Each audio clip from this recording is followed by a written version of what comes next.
One of the highlights of this job is to get to see historical treasure troves that aren't open to the public. As we told you in February, the Army opened its doors to show us one of its explosive collections. Here's our Power Player of the Week. They used it to enhance, in their view, sort of the sanctity of the Nazi way of life. Charles Bowery is the chief of Army history, and we met at a huge warehouse at Fort Belvoir outside Washington that holds thousands of pieces of military art and artifacts.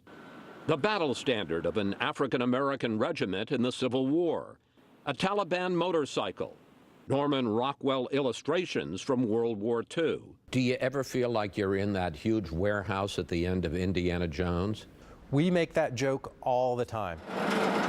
But we were there to see the Army's stash of Nazi propaganda. 586 pieces seized during Hitler's fall and sent back to the U.S.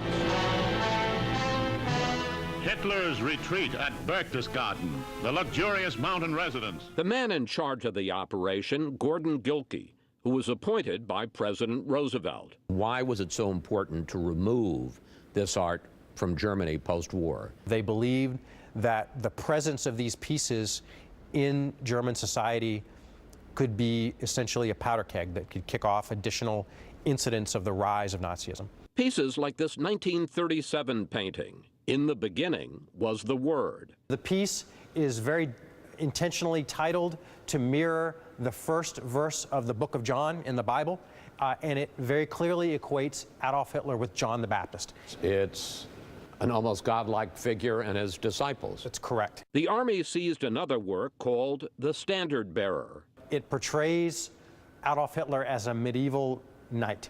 He's carrying a Nazi flag, he's mounted on a horse, and he is prepared to lead his people into battle. Now, what is this hole there?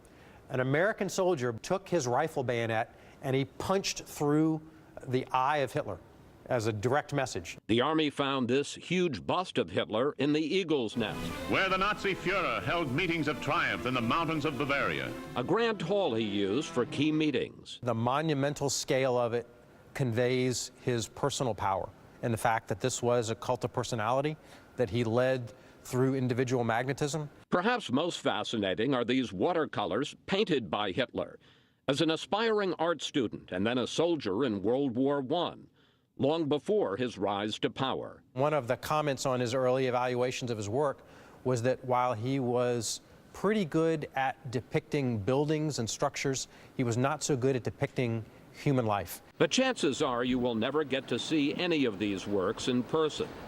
The Army keeps them locked up in its mammoth storage facility.